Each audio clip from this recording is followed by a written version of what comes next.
Boa noite, camaradas, companheiras, companheiros. Estamos dando início à live que vai abordar a conjuntura brasileira e a necessária organização da classe trabalhadora. Vamos só aguardar um pouco aí para ter um acesso um pouco maior, né, aqui na live.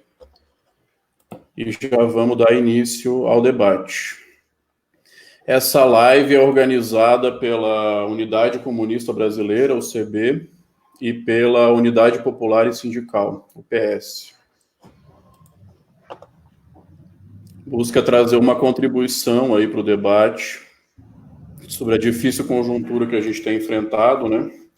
O Brasil, agora, diante da pandemia, já chega, né? Já atinge 40 mil mortes e num governo que não apresenta nenhum rumo, né? Não apresenta nada sólido em relação às demandas concretas e as questões emergenciais que estão colocadas aí para a maioria do povo, né? Um governo que aparenta uma irracionalidade, mas que tem também uma racionalidade que atende aos interesses da classe dominante, principalmente, né, nessa conjuntura de crise que a gente está enfrentando, né? Já está começando a ampliar já aqui o acesso à live, então acho que a gente já pode ir dando início, né? Estamos com acesso aqui, uma média de 20 pessoas, né? Na sessão da live.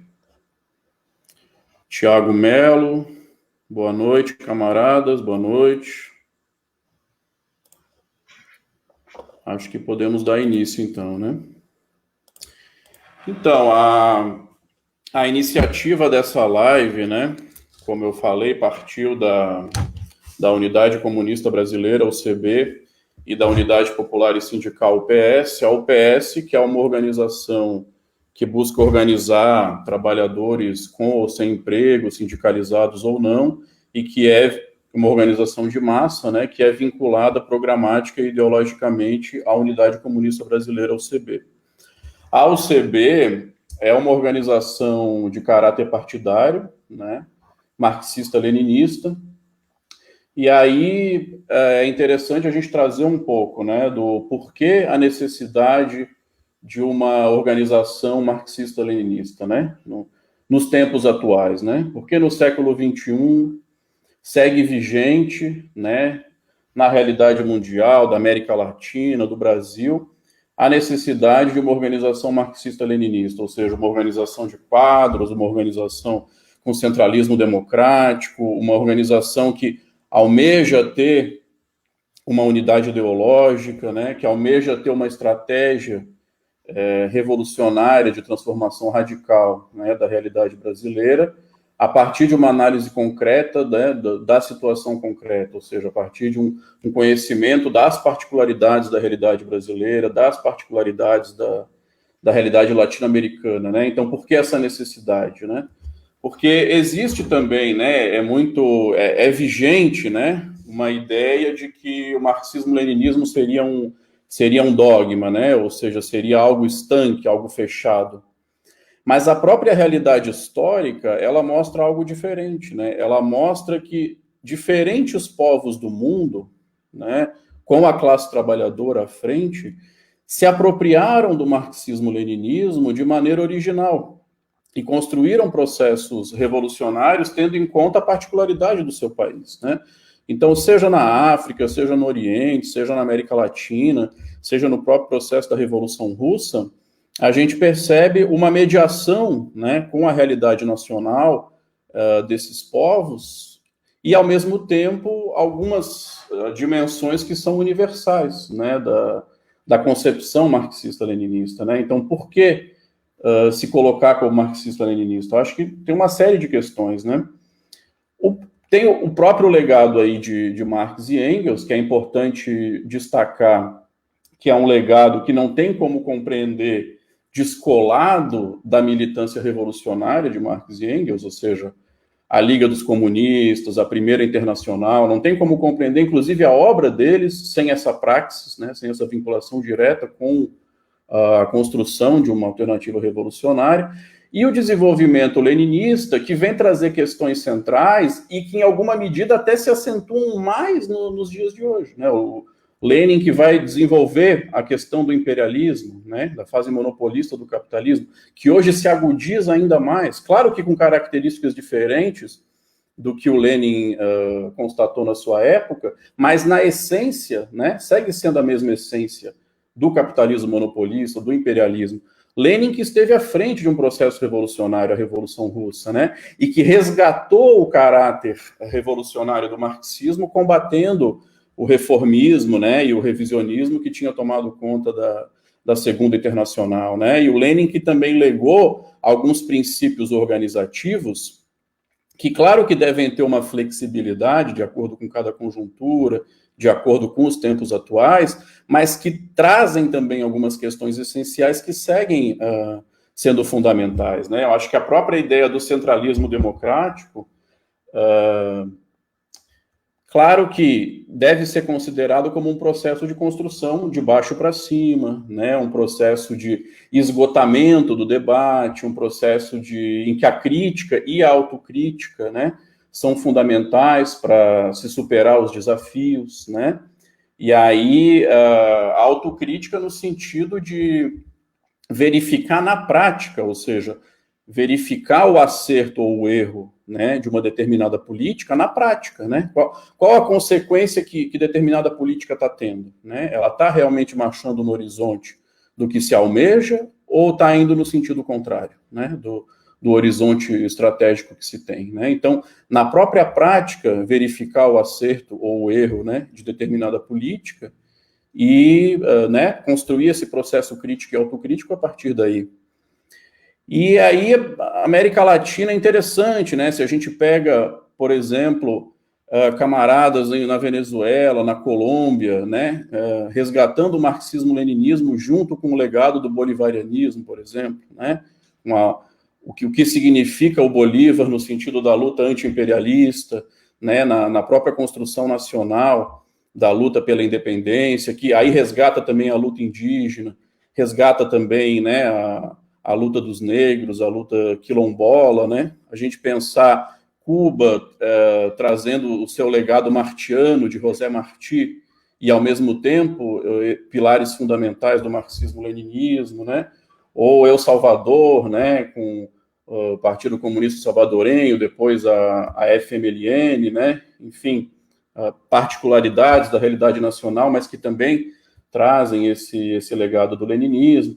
E aqui no Brasil, né, para nós é muito importante o legado de Luiz Carlos Prestes, né, não só por toda a sua trajetória à frente do Partido Comunista, mas também o seu último período, né, ali de rompimento com o PCB, em que ele faz um processo autocrítico muito interessante, que, na verdade, o Prestes já vinha construindo essa autocrítica desde ali de 1960, 70, né, de pensar que a estratégia, né, da Revolução Brasileira deve ser uma estratégia socialista. Claro que considerando as particularidades, né, do capitalismo dependente brasileiro, mas é uma estratégia socialista, né? E aí esse legado, né, da ruptura que o Prestes faz com o PCB em 1980, os comunistas alinhados às posições revolucionárias de Luiz Carlos Prestes, né, que colocam esse desafio, acho, de construção de um bloco histórico, né, da classe trabalhadora, de um bloco proletário e popular que realmente consiga estar à frente, né, de um processo de transformação profunda da realidade brasileira, mas que é um desafio imenso e que não depende só da vontade, né? A vanguarda, ela não se autoproclama, né? É a própria massa, ao longo dos processos de luta, que reconhece a sua referência, as suas lideranças, a sua vanguarda legítima, né?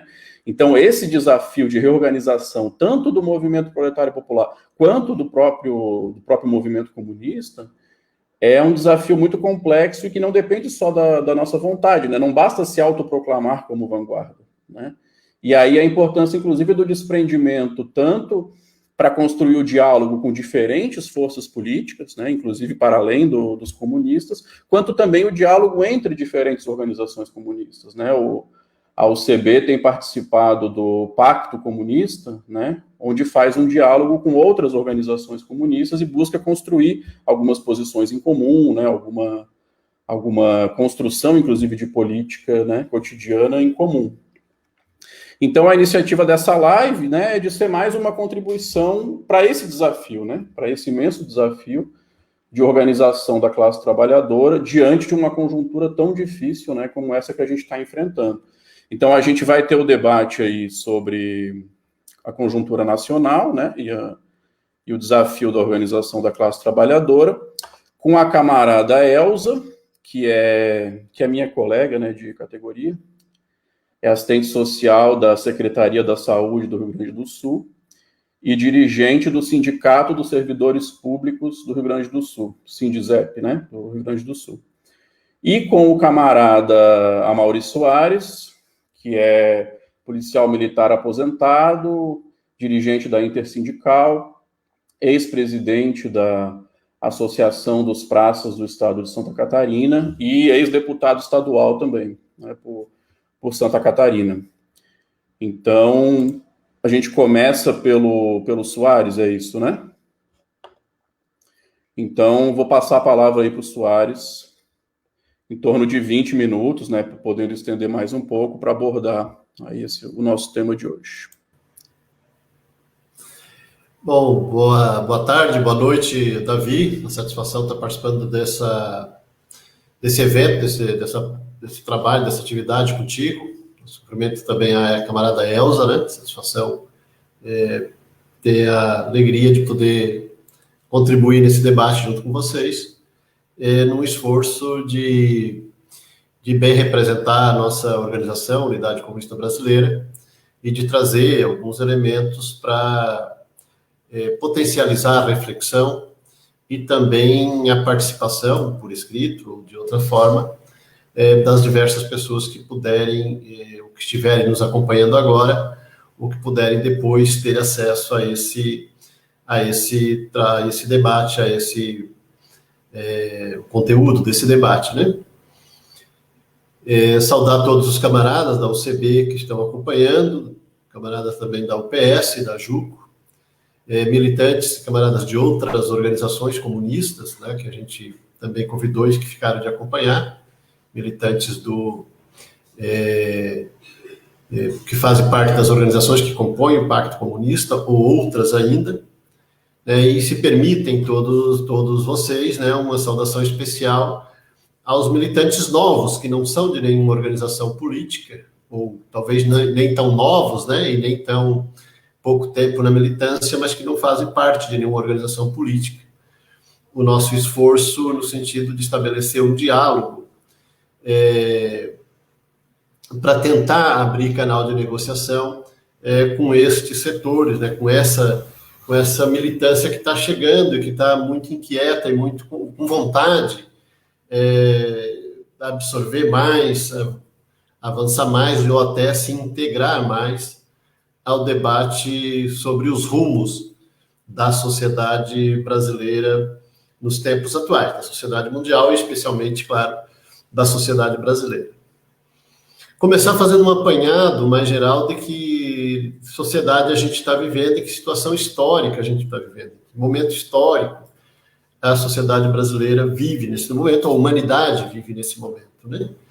Nós estamos chegando de um século XX, que foi marcado inteiro, o século XX inteiro, marcado por uma luta de vida e de morte entre os projetos da classe trabalhadora, os projetos de transição ao socialismo, e as posições da manutenção do status quo, da manutenção da sociedade capitalista.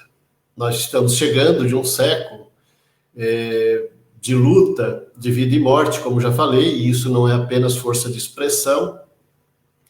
Nós tivemos aí diversos eventos ao longo da história do século XX, e também antes, no século XIX, já como a Comuna de Paris, né, por exemplo, em 1871, em que a classe trabalhadora esboçou um projeto de classe para si, ou seja, de projeto próprio, de projeto dela mesma, a classe trabalhadora, para organizar a sociedade.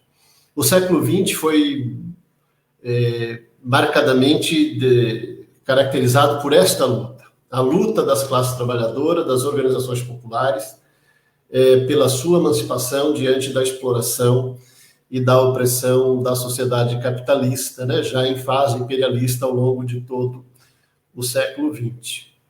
Um marco bastante importante dessa história foi a vitória do proletariado russo na Revolução de 1917, que constituiu, nos anos seguintes, a União das Repúblicas Socialistas Soviéticas, a União Soviética, que perdurou durante 30 anos e foi referência para toda a esquerda mundial ao longo de todos aqueles mais de 70 anos. Referência, inclusive, no sentido, e nesse momento esse assunto volta a ser importante nos debates, não só nos debates intelectuais, mas também nos debates da militância, no debate das pessoas que se preocupam com o futuro da sociedade mundial e brasileira, esse debate da luta da humanidade contra as propostas de agressão de caráter reacionário, de caráter violento, né, que muitos caracterizam como fascistas. Nós não vamos aqui entrar em debate, né, para caracterizar de uma forma ou de outra, mas está bastante claro hoje em dia a luta dos setores democráticos, dos setores populares, a luta da civilização, a luta da humanidade, a luta de uma proposta humanista de sociedade contra a opressão, contra a violência, contra a barbárie mesmo que tem sido, que tem aparecido de forma cada vez mais ameaçadora em muitos lugares do mundo, mas também aqui, e muito forte aqui no Brasil. E falar por que é importante isso? Porque foi a União Soviética que derrotou o nazifascismo na década de 40, e qualquer avaliação honesta precisa entender, perceber e concordar com isso, né? Os americanos, os imperialistas dos Estados Unidos, né, e todos os seus adeptos buscam negar isso de forma o tempo todo, né? Mas foi a União Soviética a força principal para a derrota do nazifascismo na década de 1940, né? Que, aliás, é dito pela extrema-direita que o nazifascismo surgiu para combater a violência dos comunistas, né, na União Soviética, né? Pode-se dizer, inclusive, que o nazifascismo foi uma ofensiva da extrema-direita para tentar esmagar o socialismo que estava nascendo, né? Então, e hoje nós não temos União Soviética. Aliás, se a história é marcada por essa luta de vida ou morte, como falava, nós tivemos uma tremenda, uma imensa derrota no final da década de 80, que foi o fim da União Soviética, o fim do socialismo no leste europeu, e que de lá para cá, né, com resistência em alguns lugares, né, e a de registrar a resistência da Revolução Cubana, a heróica resistência da Revolução Cubana, que não caiu, né, apesar de todo o mundo socialista, a União Soviética e todo o leste europeu ter deixado de ser sociedade socialista ou projetos de transição para o socialismo, Cuba resistiu, né? É claro que fez alianças, sempre foi muito forte nessa questão da diplomacia e das alianças e das relações internacionais, sempre foi muito sábia também, né? Mas resistiu quando todo mundo, muitos diziam, a imensa maioria das avaliações, inclusive de esquerda, diziam que cairia. E em outros lugares, né, evidentemente que bastante luta também de vida ou de morte que não deixou de existir nos últimos 30 anos, né? Na América Central, Nicarágua, Salvador, aqui na América do Sul, especialmente na Colômbia, mas não só, né? Essa luta de vida ou de morte entre capitalismo e socialismo, entre o projeto socialista, perspectiva de construção do socialismo e a reação violenta ou a agressão violenta dos setores de direita defendendo a sociedade capitalista, se marcou. Mas nos últimos 30 anos nós tivemos essa derrota do fim da União Soviética, que representou a perda, ou muitas perdas de direito para a classe trabalhadora em nível mundial, né? Então, nos últimos 30 anos, né, resguardadas resistências que citei, né, e outras, né, o Oriente Médio nunca deixou de lutar contra o imperialismo e ter, né, lutas muito agressivas, né, nós tivemos esses exemplos, né? Mas tivemos, no geral, derrotas, né? Derrotas e perdas de direitos. Direitos que tinham sido conquistados pela classe trabalhadora no Ocidente, em virtude, inclusive, da existência de um projeto socialista no leste europeu. Né? Então, o capitalismo fez concessões, né? E aqui, como aquilo era referência, como o socialismo do leste europeu era referência para as classes trabalhadoras em todo o Ocidente também, os governos, as sociedades capitalistas fizeram, né? Concessões e se alcançou direitos que não teríamos tido não fosse o projeto socialista do leste europeu, não fosse a própria União Soviética, principalmente a União Soviética, né? E os exemplos teve lá de conquistas das mulheres, de conquista das classes trabalhadoras, de direitos geral do povo oprimido, e isso é preciso registrar porque não é a direita que o faz. Os últimos 30 anos foram de perdas, a classe trabalhadora perdeu bastante porque tinha tido uma derrota que já foi uma derrota ideológica anteriormente. Antes da derrota política do fim da União Soviética e do socialismo leste europeu, ou ela própria, aquela derrota foi uma derrota antes ideológica. E é uma derrota ideológica, que foi uma derrota política, e não é uma derrota econômica, diferente do que a direita diz e todo mundo repete, todos os propagadores da extrema-direita no Brasil hoje, do bolsonarismo, falam, né, do fracasso do socialismo, do fracasso econômico, é mentira, né? Não teve fracasso dos países socialistas. Os países de transição ao socialismo saíram de uma condição de atraso econômico e social e avançaram imensamente em comparação com as sociedades capitalistas. A União Soviética se tornou a segunda, era uma sociedade praticamente feudal em 1917, ou 1905, quando a Revolução Burguesa. Em 30 anos, né, de 17 à década de 40, se tornou a segunda potência econômica e militar do mundo. Aliás, a potência que derrotou o nazifascismo, né, que era o maior exército do mundo na década de 40, né, o exército do Hitler, né, na Alemanha. Então, o socialismo ele foi um sistema de transição que, do ponto de vista econômico e social, foi de imensos sucessos, foi assim, de goleada contra as propostas, contra a sociedade capitalista, inclusive as mais desenvolvidas, né? Em todos os lugares do mundo, peguei esse exemplo, da União Soviética, podemos pegar a China, podemos pegar outras situações de transição. Aqui mesmo no Brasil, né, o Brasil cresceu enquanto teve intervenção estatal, enquanto teve proposta do Estado e não da iniciativa privada de crescimento, né, de desenvolvimento da sociedade. Então, são elementos que precisam ser trazidos. Os elementos políticos também são necessários do século passado, e aquele debate são importantes porque foi justamente baseado nele ou contra as propostas socialistas, ou de participação do Estado, ou de dedicação, ou de disposição de mais recursos públicos para os projetos, inclusive de desenvolvimento econômico. A briga tem sido contra essa proposta, a proposta de maior participação do serviço público, participação de recursos públicos no desenvolvimento econômico e social. Né? Eles ganharam a eleição, a extrema-direita ganhou a eleição no Brasil, calcada nesse discurso, de que o socialismo, além de ter sido fracasso do ponto de vista econômico, além de ter sido totalitário do ponto de vista político, né? Enquanto eu estava citando que nós tivemos um século XX dividido na luta, né? Calcado inteiro na luta entre socialismo por um lado e capitalismo por outro, né? O projeto da classe trabalhadora por um lado e barbárie capitalista por outro, nós perdemos ideologicamente porque, inclusive, boa parte ou até a maioria da classe trabalhadora passou a acreditar, evidentemente pela força dos aparatos ideológicos do nosso inimigo, de que o século XX, ou a sociedade atual, é dividida entre democracia e totalitarismo, né? E aí que consegue, inclusive, a facilidade, o embuste, né, a falsificação da história, de comparar os governos socialistas do século XX com os governos e com os projetos nazifascistas, o que é uma fraude, né? Inclusive, boa parte da direita, né, reconhece que não tem a ver e que isso é uma fraude, né? Mas o governo Bolsonaro, ou seja, a extrema-direita brasileira, com Bolsonaro à frente, se tornou governo, ganhou a eleição e se tornou governo, com esse discurso. E nós tivemos essa derrota, é preciso compreender. E hoje também, para enfrentar essa situação, a gente precisa entender a dimensão dessas questões e optar por um lado, ou seja, definir qual é o lado que a gente está.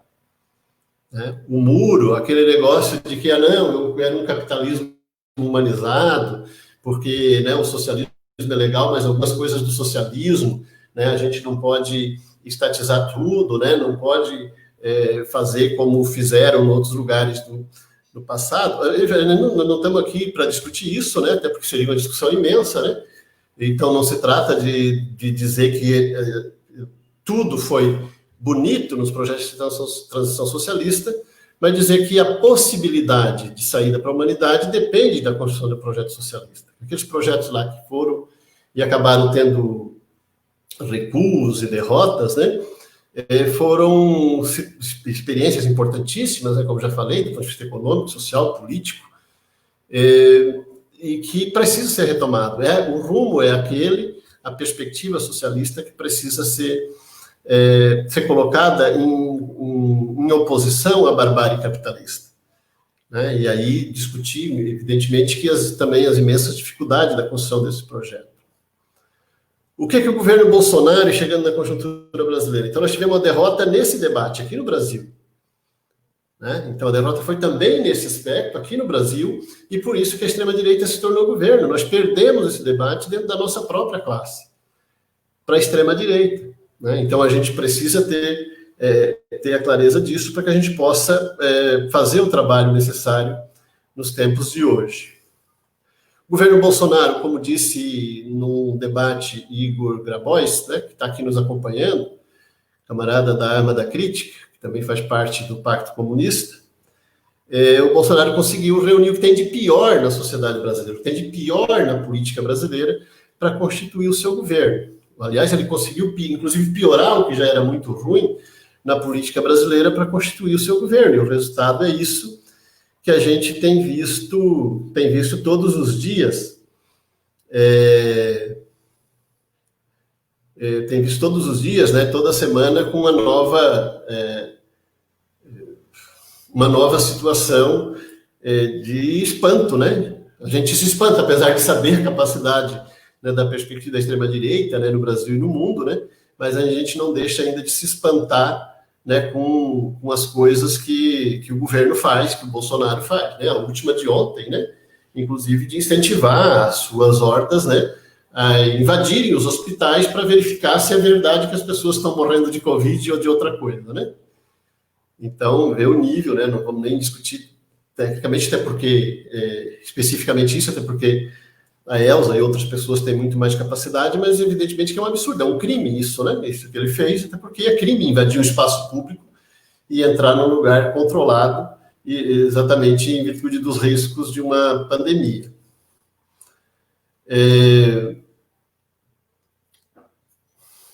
O governo Bolsonaro é um governo que ele aprofunda a política antipovo e a política antinacional, que foi reforçada e retomada com força com o golpe de 2016 e com os 2 anos e pouco do governo Temer. Né? Então, é um processo de aprofundamento daquilo. Embora as claques bolsonaristas digam, né, que antes, até o começo do governo Bolsonaro, tinha uma história que vinha do Sarney, né, até a Dilma, aliás, até o Temer, né, que ele bota o Temer no balaio de lá, né, na verdade, o governo Bolsonaro, do ponto de vista econômico, ele aprofunda, né, e das regulações do Estado, ele aprofunda aquilo que o golpe de 2016 vinha fazendo de forma acelerada, né?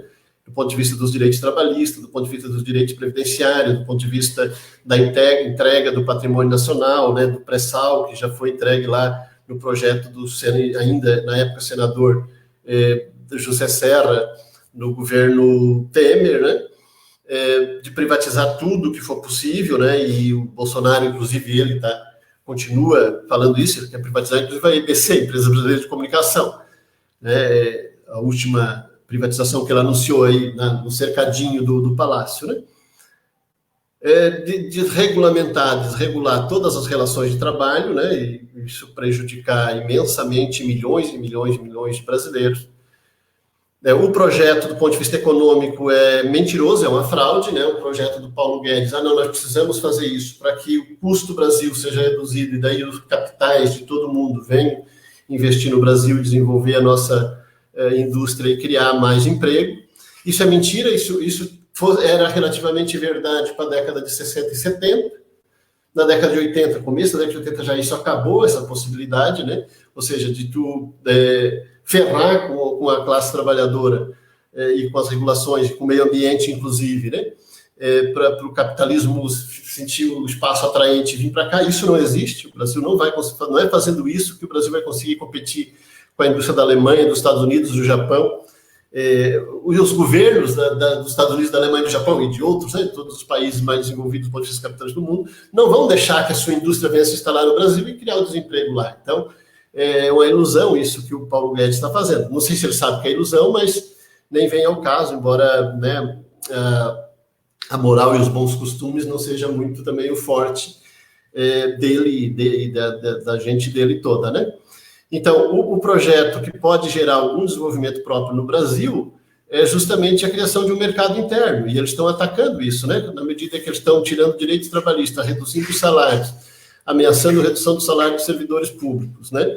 Eles estão detonando o comércio local, eles estão detonando a economia interna do Brasil e, portanto, jogando o PIB para baixo, né? O PIB do ano passado, né, 2019, apesar de ter algum incentivo de liberação de recursos, né, do FGTS, inclusive, né, para criar consumo, né, aquecer o comércio, foi o tal do PIBinho, né, de 1 e pouco por cento. E os primeiros 3 meses desse ano de 2020, né, janeiro, fevereiro e março, e, portanto, não tinha chegado a pandemia com força ainda, ela chegou depois, na segunda quinzena de março, era um resultado negativo, né, como era de se esperar e como já se avaliava antes, como os comunistas já avaliávamos antes, né? Então, do ponto de vista econômico, o projeto do Bolsonaro é uma fraude, não vai realizar aquilo que diz que vai realizar, pelo contrário, é um projeto subordinado aos interesses do capital financeiro, do qual Paulo Guedes é um representante, né? É um deles, né? Um parasita do capital financeiro que está fazendo todo o esforço para usufruir, para acumular toda a riqueza da sociedade brasileira, ou acumulada historicamente pela sociedade brasileira, pela classe trabalhadora brasileira, carrear isso de forma mais aguda ainda para o cofre e para a acumulação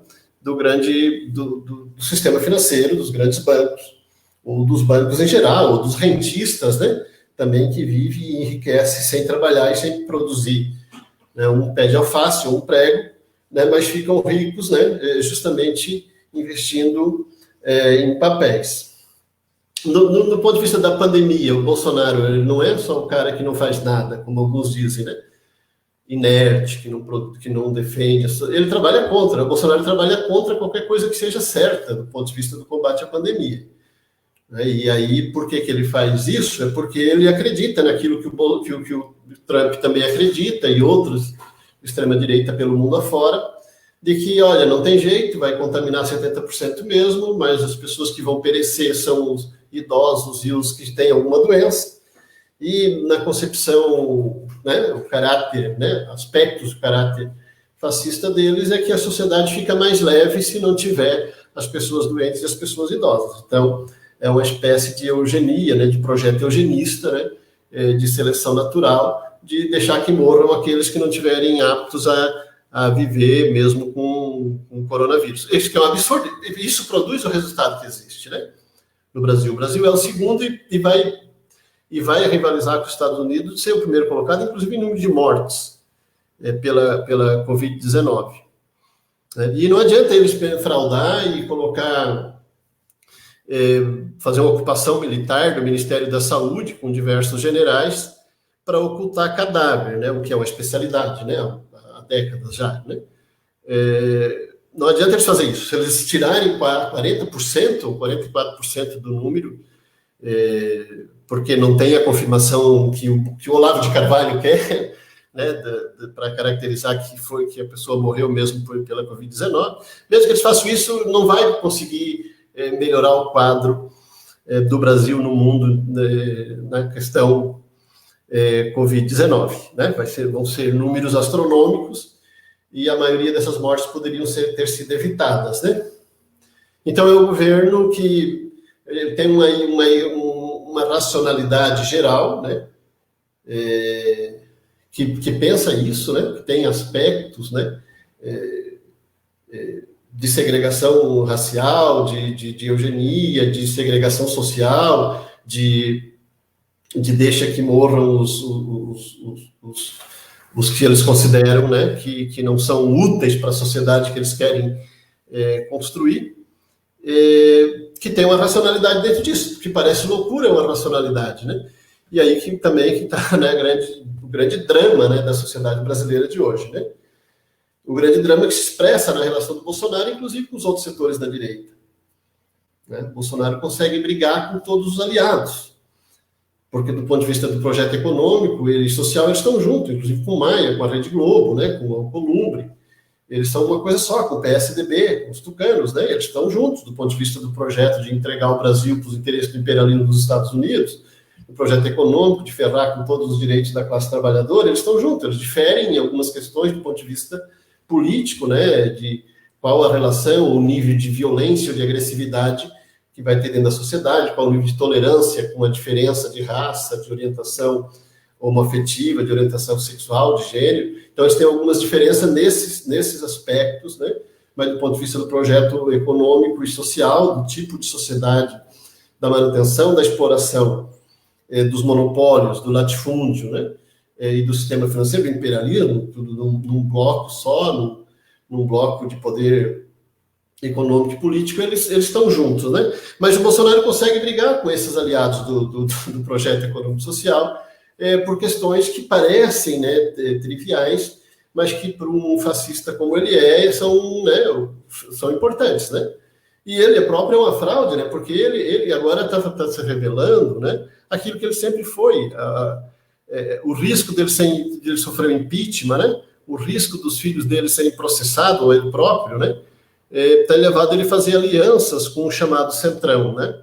O setor mais venal da política brasileira, o lumpesinato de paletó e gravata, os caras que não têm relação orgânica com nada e se trocam por quem der mais, né? Quem paga mais, né? Nessa jogatina da política brasileira.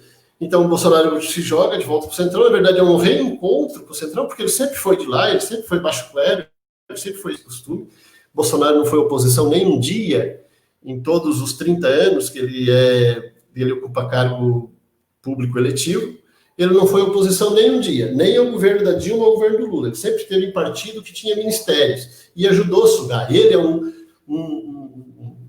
veterano, quanto mais, né? Mamador dessas tetas, né? Usuário dessas tetas, né, que o bolsonarismo diz que a esquerda, né, se ressente, né? A gente vai debater, inclusive, né? Nós nunca tivemos nenhum cargo nesse sentido. E a gente está com saudade da teta. Na verdade, o Bolsonaro é a principal encarnação dessa política no Brasil. Então, de 2013, 2014 para frente, ele fez um teatro, né? Para se jogar como combate à corrupção, combate à mesmice da política, combate ao politicamente correto, adotou outras coisas, mas ele fez esse discurso de um homem que vai combater a corrupção e que vai moralizar o Estado brasileiro. É mentira, ele sempre foi parte dessa imoralidade do Estado brasileiro e agora, né, que essa aliança com o Centrão está provando isso, né? Isso está bastante claro. É um governo também que está escorado, né, na presença de 9 generais no primeiro escalão do governo, alguns, inclusive, generais da ativa, né? Muitos oficiais, centenas de oficiais do primeiro e segundo escalão, né, do governo federal, e que tem, né, conduzido a situação, dando respaldo ao Bolsonaro, inclusive nesse conjunto de bestialidade que ele promove. E não vamos entrar aqui também, porque eu creio que nos falta tempo para entrar no debate se vai ter golpe ou contra o autogolpe, né, no Brasil.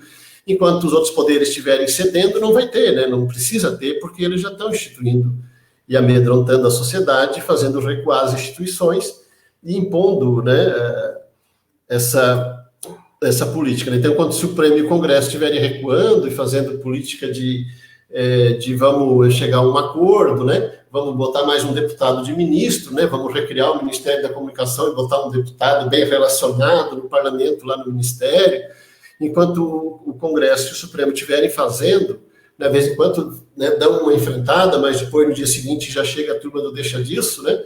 E o bolsonarismo está avançando, então não vai ter golpe, não precisa ter golpe, porque eles já estão realizando o tipo de política que eles podem fazer. Então, a direita, a briga, a disputa política no Brasil está entre a direita e a extrema-direita. A extrema-direita no governo Bolsonaro e a direita, né, mais convencional, tradicional e com pretensão de ser bem educada, é só pretensão, e de ser civilizada, é só pretensão, nunca foi.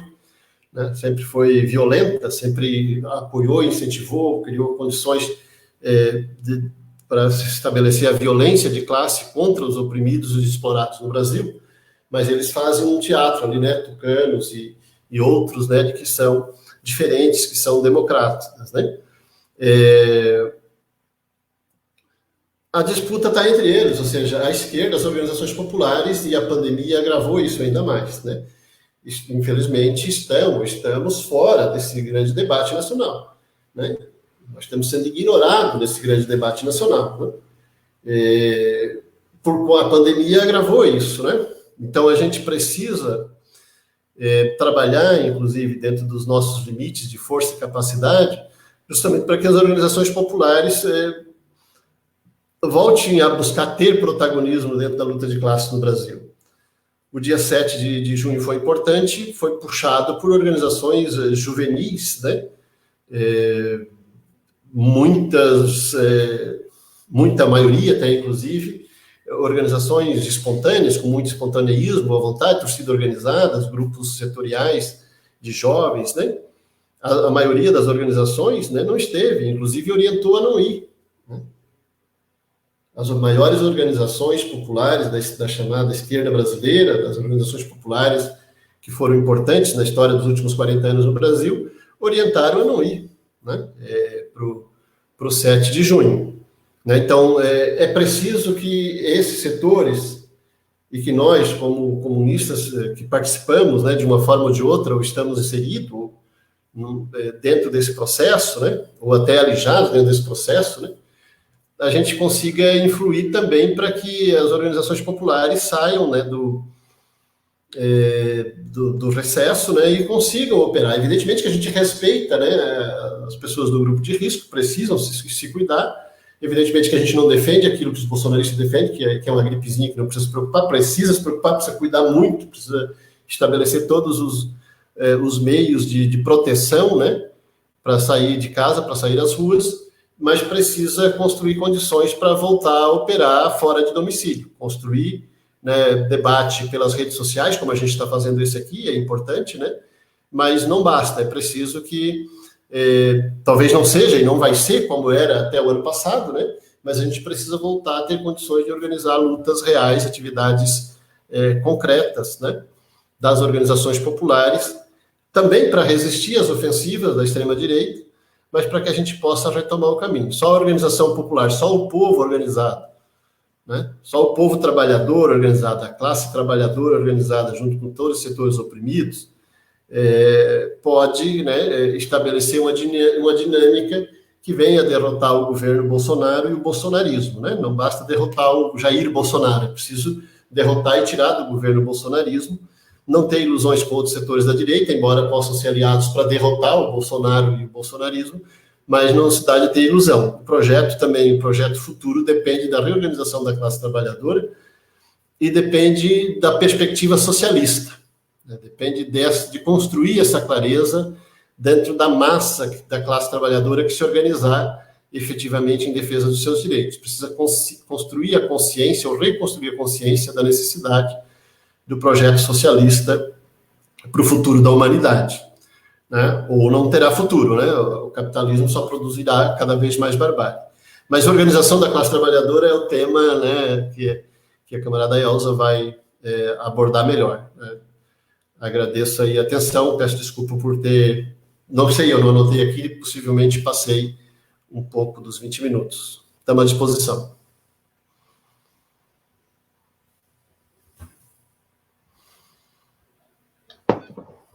Boa noite, companheiras e companheiros. Bom, eu estou aqui nesse debate hoje, né, junto com os camaradas Davi e o Amauri. O lugar de onde eu vou conversar com vocês é de integrante da Unidade Popular e Sindical, né, o UPS, como o Davi já falou lá no começo da live, é o nosso instrumento, digamos assim, de organização dos trabalhadores, né? Quando a gente fala em organização dos trabalhadores, normalmente a gente pensa no movimento sindical. Lógico que não é só essa via de organização, né? Mas pela nossa trajetória, né? Pelas lutas historicamente que a gente travou no Brasil, os sindicatos sempre tiveram muita importância, né? E eu até queria começar a minha fala conversando um pouco sobre isso, né?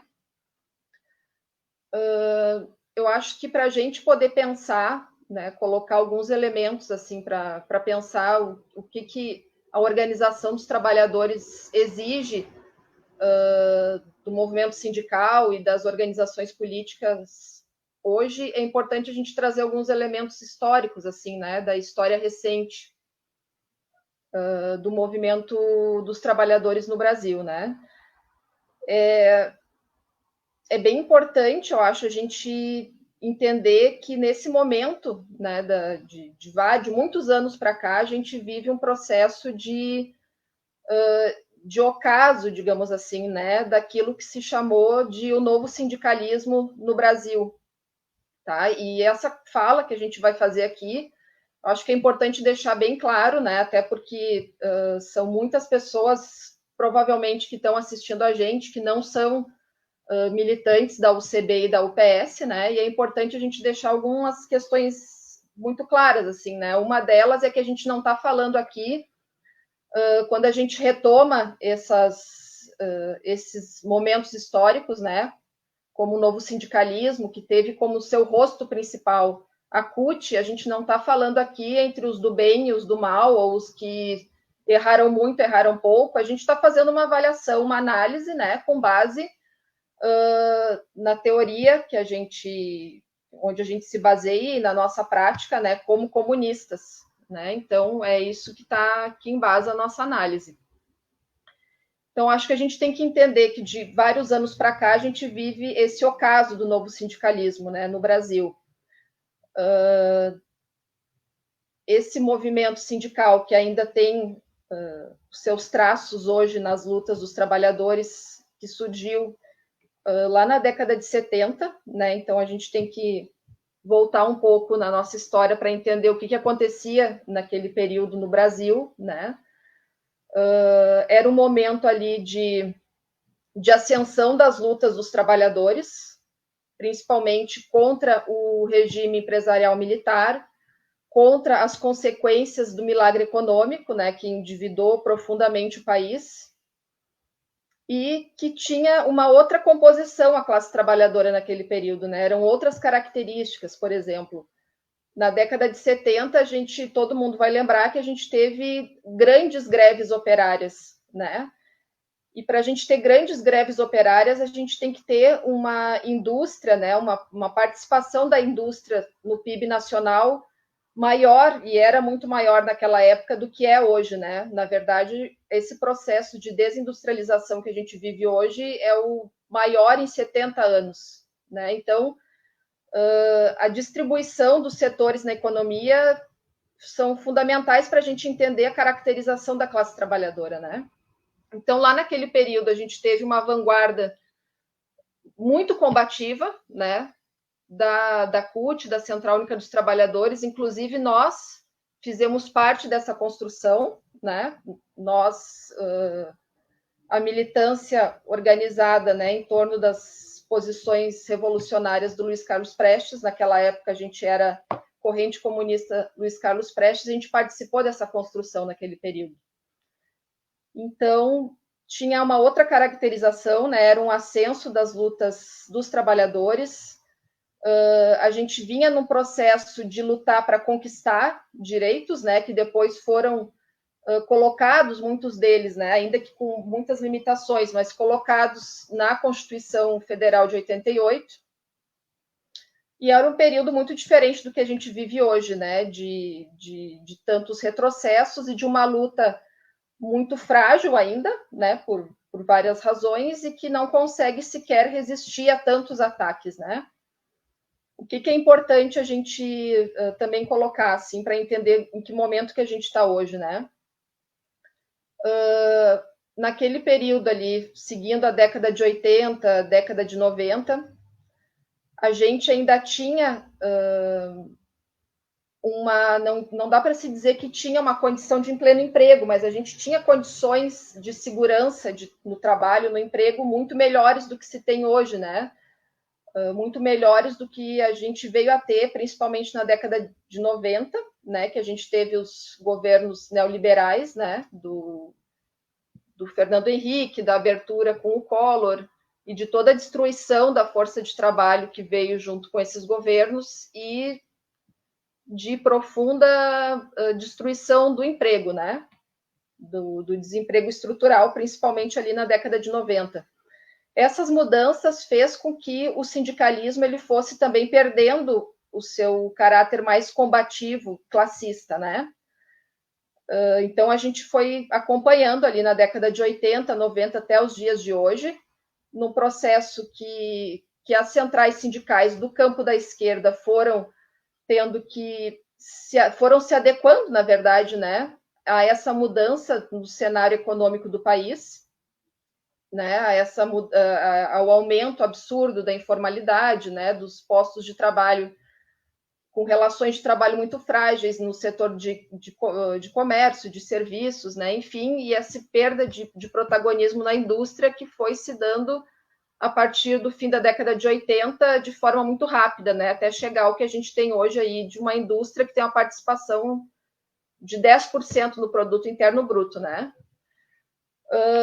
Esse processo de arrefecimento, digamos assim, do movimento sindical mais combativo nesse período foi, se a gente for pensar, né, na CUT como o rosto mais expressivo desse movimento sindical, que surge de forma muito combativa na década de 70, foi também se amoldando e participando dos processos de transformação do próprio PT, né?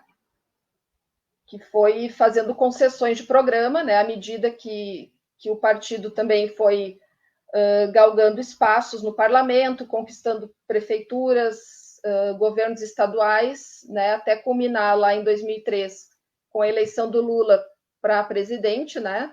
O movimento sindical, assim como o movimento popular como um todo, foi também acompanhando esse processo, né, que foi culminar no que a gente entende hoje como uma política de conciliação de classes, né, do PT com a burguesia, principalmente com essa burguesia com traços nacionais, né, o que tem origem no Brasil. Então, o movimento sindical, lógico que a burguesia não confiando totalmente nisso, né, não confiando totalmente na esquerda, apesar desse processo de transformação ao longo dos anos, foi criando seus mecanismos também, né? Não é à toa que a gente tem centrais sindicais como a força sindical, que historicamente a gente sabe que serviu muito aos interesses, né, do patronato, e que foi um instrumento muito potente, né, de embate com a esquerda, né, com os instrumentos de luta da esquerda, e que deu no que a gente vê hoje, né, não só a força sindical, mas outras centrais também. O que acontece hoje, né? O movimento sindical ele foi cedendo e também cedendo seus quadros para esse projeto de governo, né, de governos que o PT construiu, e aí a gente, né, eu repito, não é uma questão da gente aqui entender quem é o do mal, quem é o do bem, né, são projetos de sociedade e que funcionam, né, e que são colocados em prática, e que bom, né, às vezes dá certo, às vezes não, tem fatores importantes que a gente vai conversar um pouco daqui a pouco, né, que que foram vitórias, com certeza, né, para a classe trabalhadora no Brasil, mas que esse processo de apostar as fichas numa luta institucional, né, por dentro das estruturas de governo, acabou também apassivando, né, pacificando o movimento sindical, que nasceu lá na década de 70 com esse caráter mais combativo classista, né? E isso a gente vê também nos movimentos populares. Isso o que acarretou, né? Acarretou no que a gente tem visto na história recente do país, que foi o fim, né, a ruptura unilateral, digamos assim, né, desse pacto de conciliação de classes por parte dessa burguesia que topou, né, fazer topou essa proposta, né, que os governos do PT fizeram, né, e que em função de uma crise econômica, né, ali na década de 2010 para cá, se acentuou muito com a queda dos preços das commodities no mercado internacional, e isso fez com que essa crise se abatesse, né, no Brasil e que, bom, sendo uma crise econômica importante no país, a burguesia pensou, bom, a gente não tem mais como fazer concessões, né? Então, aquele pacto que envolvia ali políticas sociais importantes de combate à fome, combate à miséria, né? Políticas sociais no campo da habitação, do emprego, né? Então, foram políticas sociais que não atacaram os problemas estruturais que a classe trabalhadora sempre enfrentou no Brasil, mas que amenizou muitas dessas mazelas, né? Então, com essa crise que faz com que a burguesia ela segure, né, coloque um freio nesse pacto de conciliação, isso começa a se desestruturar e desencadeou o que a gente viu na história recente do Brasil, aí, com o golpe de 2016 e com a ascensão da extrema-direita, né? E é importante a gente pontuar essa questão desse pacto, né? Porque, ao mesmo tempo, se a gente for analisar desde os anos 2000 em diante até 2014, mais ou menos, né, depois daquele processo eleitoral de 2014, as coisas degringolaram bastante, né? Assim como a gente teve avanços importantes no campo das políticas sociais, de erradicação da miséria extrema, né? A gente viveu um período em que nunca antes os bancos lucraram tanto no Brasil, né? Então, isso é muito expressivo da conciliação de classes, né? Por um lado, a gente tem políticas sociais que amenizam a extrema pobreza, né? Não mexe nas questões centrais ali da desigualdade no Brasil. E, por outro lado, a gente tem uma burguesia que tem um sistema financeiro de bancos, né? Que continuam lucrando muito e que lucraram muito nesse período. Então, isso é chave, né, para a gente entender esse pacto, né?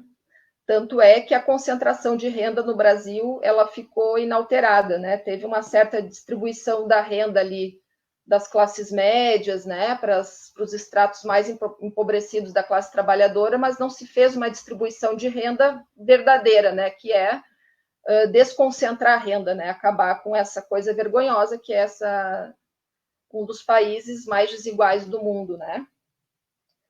Bom, o que acontece nesse momento que a gente vive, né, que é de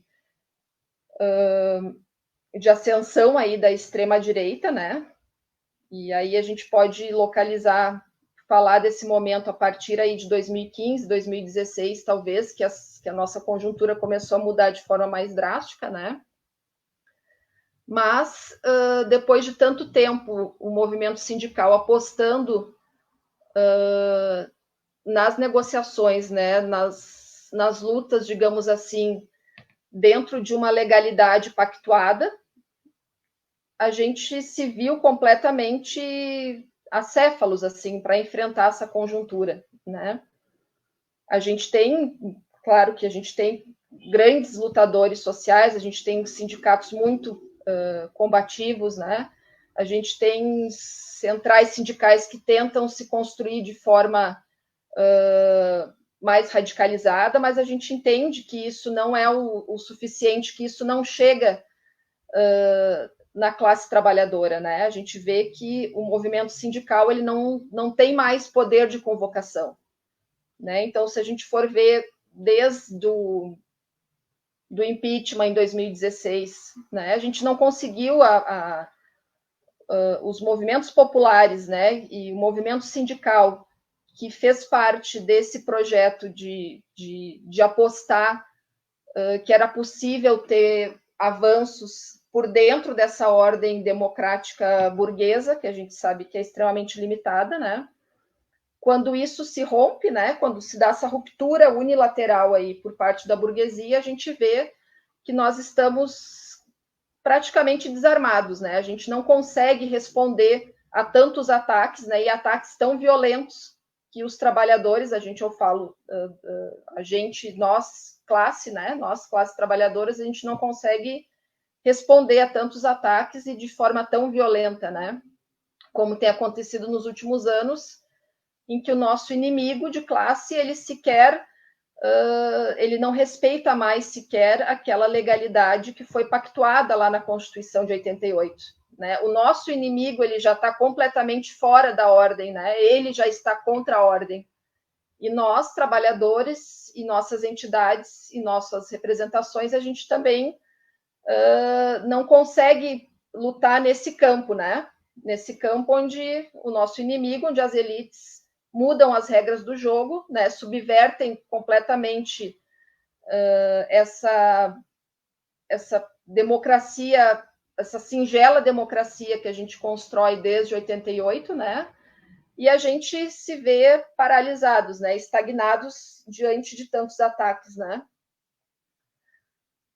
Bem, o que a gente pensa, né? O que é importante a gente colocar para esse momento histórico, né, que a gente vive agora? Talvez, primeiramente, entender a composição da classe trabalhadora hoje, muito diferente do que foi na década de 70, né, e depois, nos anos 80. Hoje a gente tem uma classe trabalhadora que praticamente a metade da população que trabalha está na informalidade. Então, a gente não consegue, com os nossos sindicatos, que foram forjados no movimento lá dos anos 70, né, e com a vanguarda do novo sindicalismo, que se estruturou para representar, para lutar com trabalhadores que tinham certa segurança no trabalho, né, que ainda tinham acesso as conquistas lá da legislação trabalhista do Vargas, e que hoje a gente sabe que praticamente está no seu ocaso também, né? Então, a gente tem hoje no Brasil uma classe trabalhadora que praticamente a metade dela está na informalidade, ou seja, é completamente desprotegido de qualquer política social que dê conta de momentos agudos como esse que a gente está vivendo com essa pandemia. A gente tem um extrato da classe trabalhadora aí que cerca de metade da população, né, mais de 100 milhões de pessoas no Brasil vivem com até R$450 por mês, que é um dado que nem todo mundo tem e que é um dado muito chocante, se a gente for pensar que a metade da população brasileira vive com R$400 por mês. E a gente tem esse processo de desindustrialização que de 30% do PIB lá na década de 70, no auge das lutas operárias, hoje a gente está em torno de 10%, que é um processo muito cruel, né? E a gente está vendo aí agora, durante essa pandemia, que a gente não consegue sequer produzir insumos básicos para se proteger do coronavírus. Tudo tem que ser importado, né? Então, eu acho que esses dados é importante a gente ter em mente para poder pensar de que forma que a esquerda, né, e nós aqui hoje, como unidade popular e sindical e como unidade comunista brasileira, nós falamos como uma alternativa no campo da esquerda, né? Nós não somos os únicos, com certeza, que pensamos nisso, né? Na verdade, a nossa intenção é contribuir com a luta dos trabalhadores e contribuir com as organizações que se colocam no campo da esquerda combativa e que aspiram a ser revolucionárias. Né? É esse o nosso campo de alianças, e com essas organizações que se localizam nesse campo que a gente dialoga e que a gente divide essas inquietações e essas análises, né? Então, como é que a gente vai entender a conformação da classe trabalhadora hoje no Brasil e vai lançar a mão de formas de luta que atendam às necessidades desses estratos da classe trabalhadora hoje, que o sindicato, como ele vem se consolidando desde os anos 70 hoje, ele não dá conta mais, né?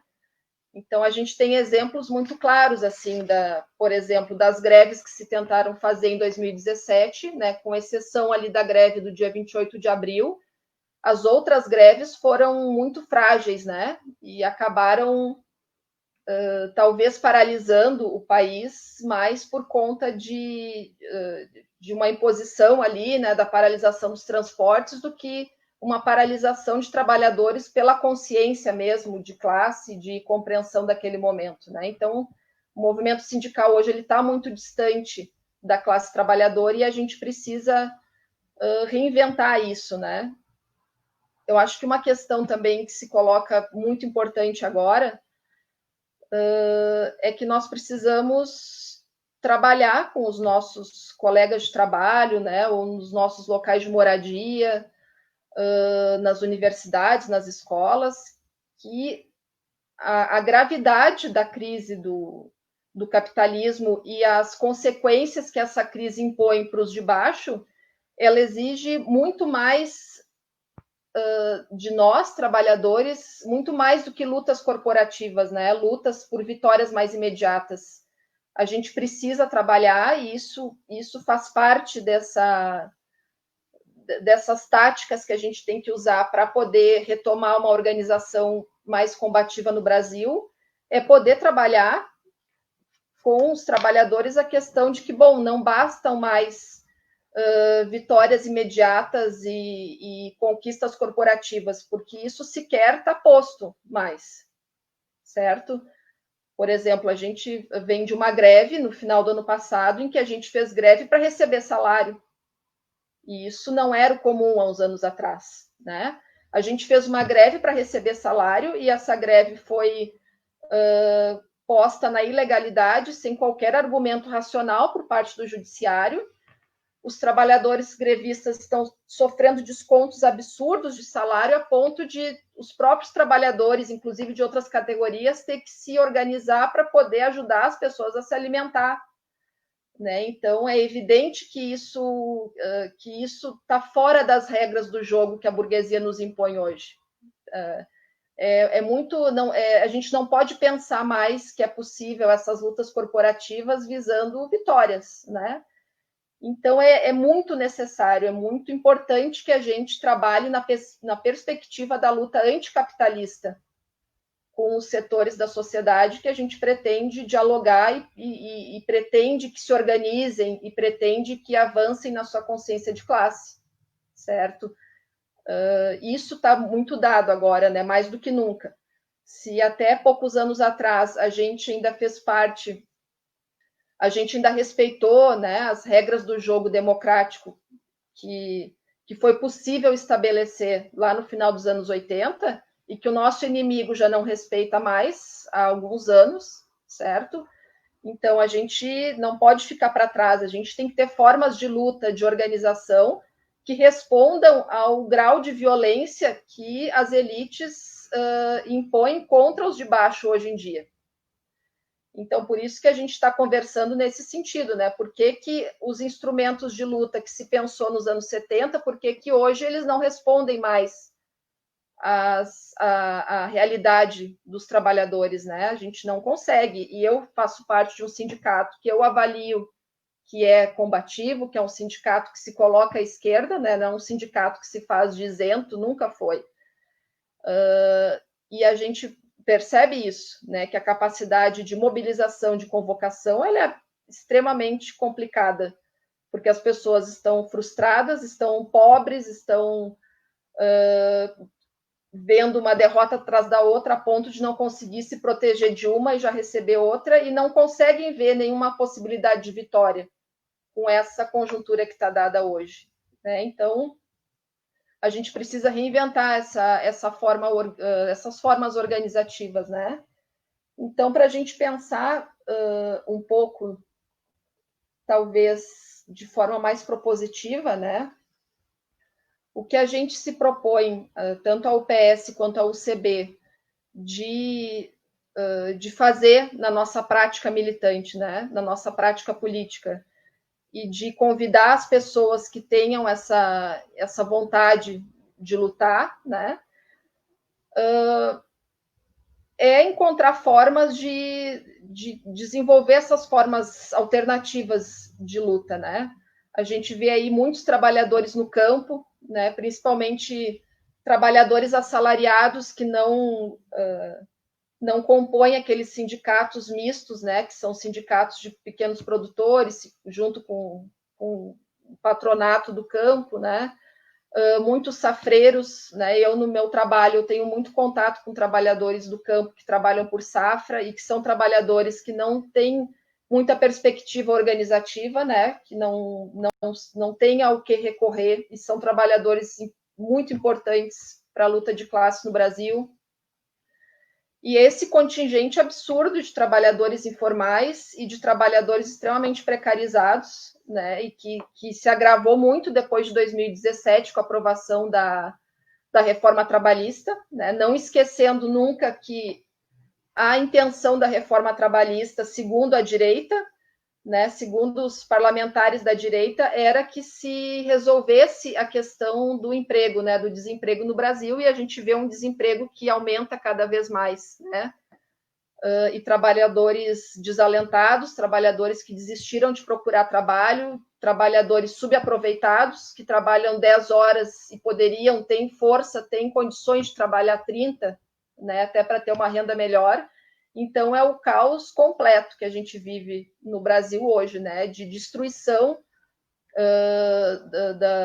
da força de trabalho, de destruição das mínimas condições de sobrevivência digna que os trabalhadores poderiam ter e que tinham até poucos anos atrás, né? Aí a gente não entra na questão de resolução de problemas estruturais, né? A gente entra numa questão de que sim, a gente vivia um período melhor até 2016, com políticas sociais compensatórias, com o desemprego relativamente controlado, né, com programas habitacionais, mesmo que limitados, em funcionamento, mas isso acabou, né, isso acabou de uns anos para cá, e a gente precisa reinventar formas de organização que deem conta da radicalidade da violência que a burguesia nos impõe hoje, certo?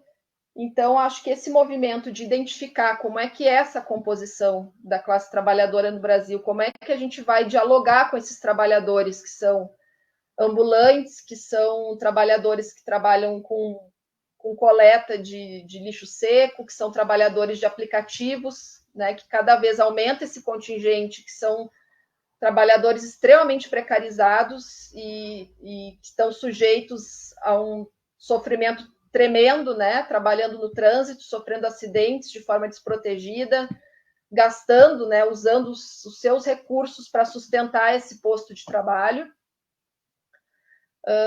Bom, como é que a gente faz hoje em dia, né? Como é que a gente vai dialogar com esses trabalhadores e mostrar que nós precisamos ter formas de enfrentamento dessas elites que não são só pequenos avanços, né, imediatos e corporativos.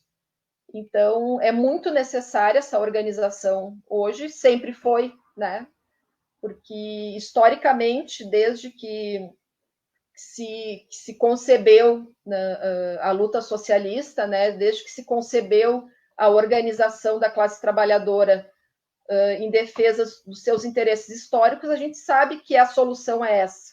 Né? A gente precisa mostrar para os trabalhadores que essa é a solução, que a luta ela tem que ser anticapitalista, ela tem que ser socialista, que a democracia burguesa colocou os seus limites já de uns anos para cá de forma muito clara, né?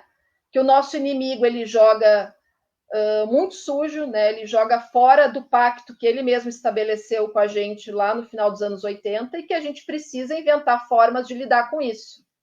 Nós não vamos abandonar a luta sindical, nós não vamos abandonar os movimentos populares, os movimentos comunitários, mas nós precisamos correr atrás do prejuízo porque nós estamos sendo engolidos, né, por um inimigo muito forte e um inimigo que joga muito sujo, né, que acabou com o pacto de conciliação e que acabou com o pacto da Constituição de 88, que minimamente nos dava condições de fazer uma luta e ter um certo respaldo, né, jurídico e legal. Se bem que isso no Brasil nunca foi possível, né? As elites sempre reprimiram de forma muito violenta a participação política dos trabalhadores no Brasil desde sempre, né? Bom, então, basicamente é isso, né? Eu acho que a gente não tem respostas prontas. A gente, na verdade, como unidade popular e sindical e como unidade comunista brasileira, nós queremos convidar, né, os trabalhadores que entendem a necessidade de se forjar uma resposta combativa e beligerante, né, aos nossos inimigos e a todas esse sofrimento imposto, né, e que nós somos uma organização que quer aportar para a luta de classes, né, nós queremos aportar para as outras organizações do campo da esquerda combativa e estamos aqui para construir essa resistência juntos. É isso. Certo. Valeu, Elza. Acho que foram excelentes exposições, né? Tanto do Amaury quanto da Elza, né? Acho que foram exposições que se complementam muito bem, né? O Amaury trazendo um apanhado geral e também nacional da conjuntura, né? Fazendo um resgate histórico também.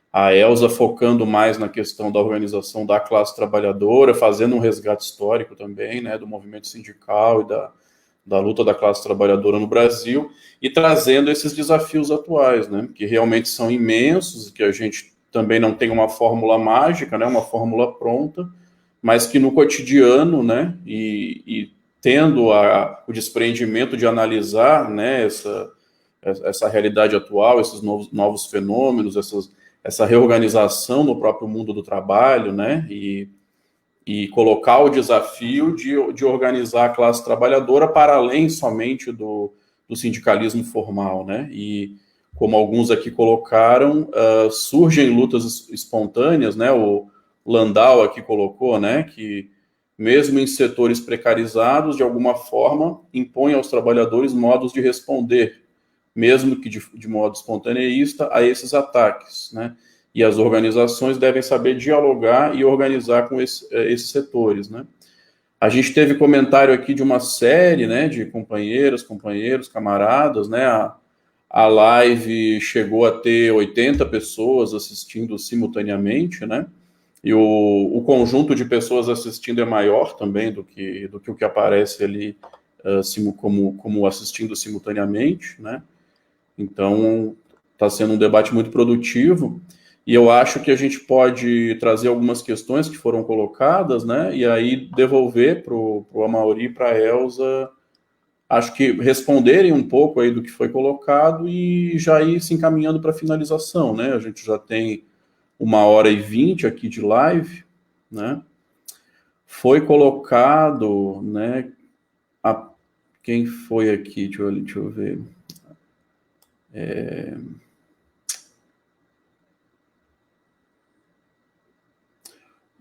O Tiago Melo falou da burocratização do movimento sindical e que precisamos criar algo marginal ao Estado, algo que não responda à justiça burguesa. O Antônio do Pará, camarada Antônio, falou que pode-se dizer que os sindicatos cultistas não souberam como lidar com a questão da defesa dos trabalhadores e, ao mesmo tempo, defender o governo.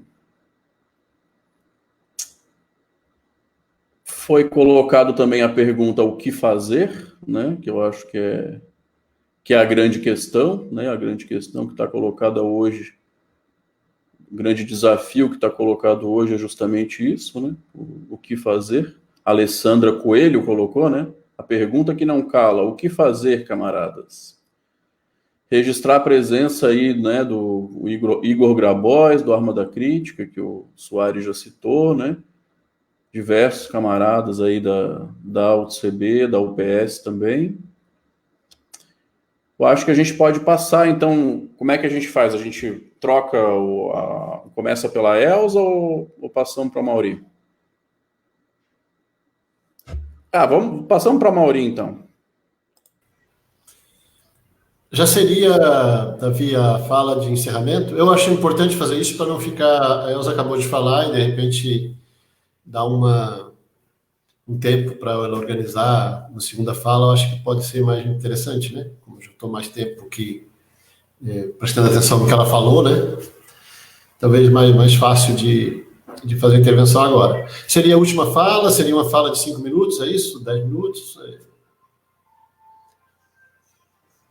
Pode ser 10 minutos. Bom, assim, concordar é evidente, né, com tudo que a Elza colocou, né, registrar que essa dificuldade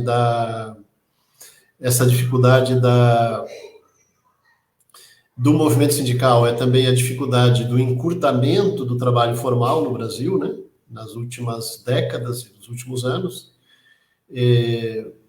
Um setor que diminuiu bastante, inclusive a proporção foi o serviço público, né, com a terceirização, e as terceirizações que já vêm desde a década de 90.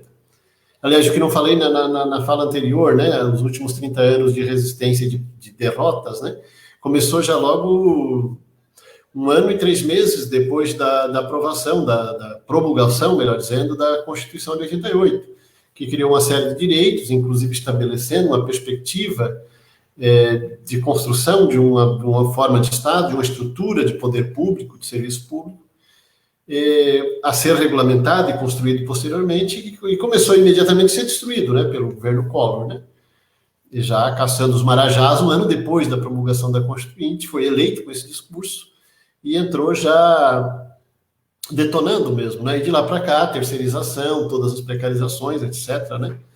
Já naquela década, o Ricardo Antunes estudava, né, analisava que o sindicalismo na Europa estava caindo, o índice de filiação, e inclusive a importância e o impacto da organização sindical na Europa na década de 80, na década de 80 e 90 na Europa, né, e que isso, a tendência era chegar no Brasil, né, então o Ricardo Antunes colocava isso já na década de 90, então tem uma redução, inclusive, da formalidade, do trabalho formal, além de diversos processos de precarização e de fragilização da demanda, né? Tem setores hoje em dia que fazer greve ou não fazer greve dá empate, porque o setor já está todo terceirizado, já está todo desregulamentado, entrou novas formas de relações de trabalho, etc., né? Um setor, para citar só um, que ainda existe, né? Mas os bancários, por exemplo, né? É um setor. Então, isso afetaria, como tem afetado, né? Fragiliza a posição, né? Que é evidente que as direções também, né, a crítica é válida sobre as posturas de conciliação que as direções tiveram, mas que também as categorias, elas não querem fazer a revolução, né, as categorias querem o melhorismo da sua condição de vida, né. Então esse é um elemento, a disputa é complexa porque você precisa convencer a maioria da classe trabalhadora, né, a lutar por um processo de transformação, né. A gente convence, né, e eu fui diretor por vários anos de uma entidade de massa, a PRASC, como a Elza é de um sindicato e outros camaradas, companheiros são, né, ou já foram, né, ou pode vir a ser, você entra ali e você precisa dar resposta para as demandas imediatas que tem, né, e as demandas são corporativas, então, ao invés do dirigente, né, que tem uma posição mais avançada, convencer a maioria da sua posição, ele acaba sendo limitado e subordinado àquela situação ali, né? Às vezes acaba em desencanto, em depressão, inclusive, né? Militantes, nas últimas décadas, militantes revolucionários, militantes de esquerda, que foram do movimento sindical, acabaram saindo deprimidos, nem lutando mais, porque perderam a perspectiva, porque pensava que a sua categoria, né, era uma coisa e na hora de dirigir a categoria percebeu que era outra. Então, esses limites são bastante grandes, né?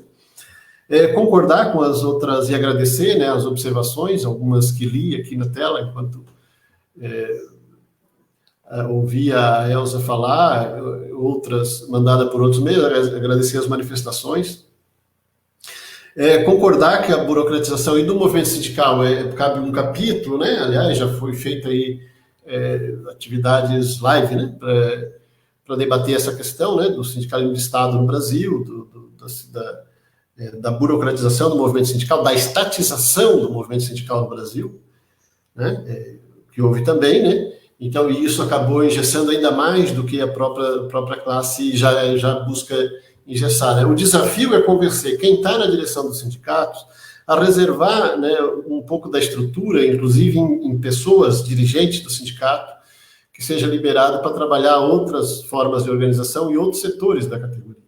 É comum as categorias querer subordinar tudo à sua própria lógica e à sua própria necessidade, que realmente existe, e uma necessidade de melhorismo, né?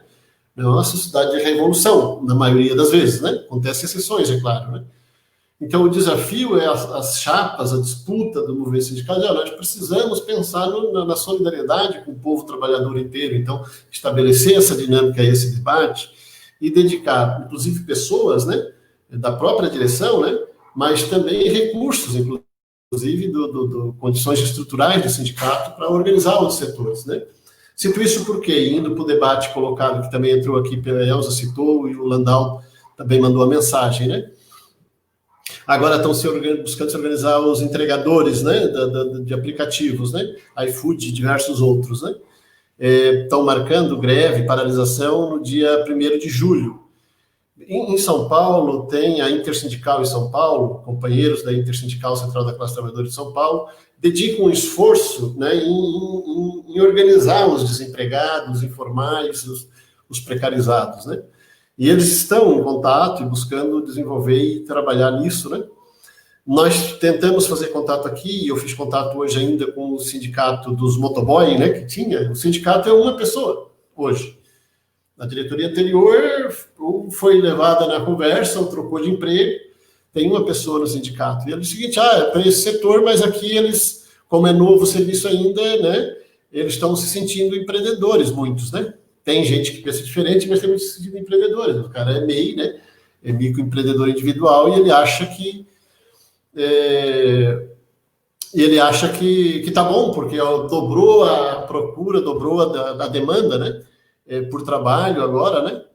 Então ele está trabalhando o dobro e ganhando 15% a mais agora na pandemia. E está louco de feliz, né? Isso argumentava o diretor do sindicato dos motoboys com o qual eu falava, né? Então tem esse desafio, é evidente que tem exceção, né? Pessoas de São Paulo e o debate que tem lá do cara de São Paulo, que inclusive foi no ato no Largo da Batata no dia 7, né? Organizado pelo MTST, pela Frente Povo Sem Medo. Eles tiveram lá um grupo de entregadores de aplicativos, né? De bicicleta, moto, e fizeram uma fala, inclusive. E a fala é: a demanda é essa, nós queremos comer.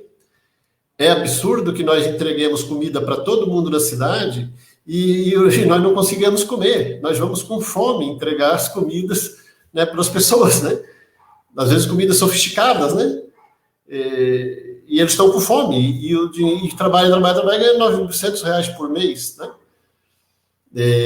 Então, muito trabalho, trabalhando correndo 12 horas por dia, né? Então, a gente precisa fazer com que trabalhar, né? Fazer uma expressão pode parecer forte, trabalhar para que o movimento, que as organizações de massa, organizações sindicais, organizações em geral, e também as organizações políticas, inclusive partidárias, elas possam ter recursos e construir, dedicar uma parte do seu esforço, inclusive em recursos econômicos, para organizar os setores informais da classe trabalhadora, sabendo dos imensos limites, né? Porque a luta por moradia e por terra, né, é também uma luta imediata, né? É também uma luta, aspas, corporativa, né, econômica, né? Claro que ela politiza mais fácil, mais de cara, porque ela é uma luta que ela esbarra com a propriedade privada, né? Ou com o conceito de propriedade privada, até porque a maioria dessas propriedades ocupadas são públicas, né? Ou deveriam ser públicas, foram griladas no passado por alguém, né? Mas ela esbarra com o conceito de propriedade privada, então se torna uma disputa política mais rápido, né? Mas não é essa atividade em si, a ocupação, o assentamento, a construção da moradia em si que constrói, que cria uma consciência revolucionária automaticamente, né? O trabalho político de convencimento é necessário, né? A fala do Thiago, né? Então, desburocratizar é necessário, construir um movimento popular que não responda às burocracias formais, principalmente do sindicalismo de Estado do Brasil, é fundamental, é necessário, né? E que nem se subordine uns conceitos, porque a maioria das vezes, ou na boa parte das vezes, o limite também está no nível de consciência das pessoas que organizam, né? E a gente vê, eu entrei num debate aqui mais amplo, Thiago, não é para avacalhar com a tua fala, que eu concordo contigo, é para dizer o seguinte, para abordar outra questão. Naquilo que a gente entende como esquerda hoje no Brasil, inclusive a esquerda que mais bomba nas redes sociais, né? Aquelas que têm lá centenas de milhares de pessoas acompanhando cotidianamente, diversas pessoas do campo democrático popular que publicam um vídeo, um texto, agora e daqui 2 horas já está com 200 mil visualizações, né? E tem vários desses, né? A direita dá um banho na esquerda também nesse sentido, né? Os caras da extrema-direita começaram antes e se tornaram referência mais fortes, né? Mais massivas nesse sentido, né? Mas temos também no campo democrático popular diversos aí que chegam a centenas, né? De milhares de visualizações e de pessoas acompanhando. Então, tudo no campo do melhorismo. São saudados pelos nossos companheiros que a gente conhece na luta do cotidiano, né? Que chamamos de esquerda. Adoram reproduzir, né? Por exemplo, o Eduardo Moreira é o bambambam aí do momento e é reproduzido e insuflado por toda, ou praticamente toda, né, as organizações, a militância de esquerda, né? Inclusive eu já peguei vídeo dele e coloquei, né, temas importantes, né? Então, cara, é uma referência, essa referência, e outros vários, né? Outros vários, com centenas de milhares, com 500 mil de seguidores, né, que estão no campo de que é considerado esquerda, que todo mundo adoraria ver ele eleito presidente da República, governador do seu estado, ministro, né? E que ele é reformista, se pegar no conteúdo, ele está no campo do melhorismo, né? Então, o limite, eu aproveitei essa fala do Thiago para falar desse limite que é também ideológico, que também está colocado também na cabeça da maioria das pessoas, inclusive do campo democrático popular na esquerda. Por outro lado, né, a tua fala instigante, Thiago, é preciso dizer, sair dos espaços, fugir dos espaços do controle burocrático da criminalização do Estado, né? A gente precisa fazer isso. A questão é, a gente consegue fazer isso porque, né, o Estado vai perseguir aquilo que incomoda, né? Aquilo que incomoda a classe dominante, aquilo que incomoda a sociedade oficial, né? Entendendo aí todo o setor da sociedade que consegue consumir, tem um padrão de consumo lá em cima, estou chamando isso de sociedade oficial, não só os patrões, né? E o que incomoda esses setores da sociedade, o Estado vai ser cobrado a reprimir, né? Então, precisa saber, né, o que se pode fazer e qual o tamanho da repressão que vai vir sobre cada atividade, né? Cada ação, cada perspectiva, cada jornada de luta que se vai fazer, e também já ter em mente as necessidades de resistência, seja do campo jurídico, do campo político, do campo estrutural, dos apoios, né, que vai se alargar os apoios dentro da sociedade, outros setores que vão nos apoiar para apoiar esse tipo de luta, né, e outros ainda, né. Lembro aqui, para fazer uma apresentação, um exemplo bem pontual. Quando nós começamos a PRASC, né, Associação de Praças, de Organização de Militares, militar reivindicar transgressão disciplinar e crime militar, né? Militar fazer crítica ao governador, ao comandante, dizer que o salário está ruim, né? Que as condições de trabalho estão ruins, é crime e transgressão disciplinar. Então, ele responde administrativamente, segundo o regulamento disciplinar, e o Código Penal Militar também, que é um código à parte, não é o Código Penal brasileiro, é um Código Penal para os militares. Então, a gente tinha que fazer lá no começo, a cada vez que ia fazer uma manifestação, a gente tinha que pesar quantos dias de punição aquilo daria. Que ia dar um inquérito, que ia dar um processo administrativo, a gente sabia. Né? Nós temos advogado, nós temos condições de fazer, na média vai dar quantos dias de cadeia isso aí, mais ou menos? A gente fazia esse cálculo nos primeiros anos da prática, para saber até quanto a gente poderia suportar, né? A gente pode suportar a demissão de quantos de nós, né? Para manter e continuar tendo uma entidade autônoma que diga aquilo que é necessário ser dito, né? Então, esse processo de reorganização, e eu estou entrando agora na pergunta da companheira, né, sobre o que fazer, né, uma pergunta de 120 anos, né? Essa pergunta tem 120 anos, 118, se não me engano. Que fazer? Alguns responderam melhor essa pergunta, né? Inclusive lá no país onde ela foi originada na Europa, mas estava falando da Rússia, né? O que fazer? A pessoa que escreveu estava na Rússia, mas estava na Europa, né, ocidental, mas estava falando da Rússia. Eles tiveram mais sucesso, né, na resposta dessa pergunta. Assim como outros lugares também tiveram mais sucesso do que nós temos tido no Brasil. O desafio é esse, né? E a resposta não é simples. Vamos fazer isso, né? Precisamos constituir, né, amplos movimentos aí para dar uma resposta objetiva, né, tática para a conjuntura atual, né, e encerrar essa minha fala. Nós precisamos fazer alianças amplas, inclusive, para combater as posições, as posturas e as políticas violentas, né? As ameaças violentas, uma prática violenta da extrema-direita. Então, para combater, para nos defender e para combater a extrema-direita, nós temos que fazer uma aliança ampla com todos os setores, inclusive os que se requerem democráticos, né? Como já falei anteriormente, às vezes nem são muito, mas nesse momento, né, estão também contra o Bolsonaro, né? Então a gente precisa fazer essa aliança para derrotar o Bolsonaro e para derrotar o bolsonarismo, né? Nós precisamos fazer essa aliança, que é uma aliança ampla, todos os setores populares e democráticos, né? Quem tiver nessas atividades precisa estar. Nós não podemos ter ilusão de que isso vai ser a solução para os problemas do Brasil. Porque quando derrotar o Bolsonaro e o bolsonarismo, tem uma direita ainda, né, muito forte estabelecida no nosso país, que vai estar trabalhando para se tornar governo para a sucessão do Bolsonaro, né? Num projeto de médio prazo, né? Eles não colocaram ainda o impeachment fora Bolsonaro, muito menos ainda Bolsonaro e Mourão, ou seja, mudar o governo e constituir outro governo, chamar uma nova eleição, né? Isso não está colocado, eles não estão assumindo isso. Estão brigando, mas de vez em quando vão lá e fazem um acordo com o Bolsonaro, como esse de mais um deputado ministro agora, né? Que alegrou o Maia, né?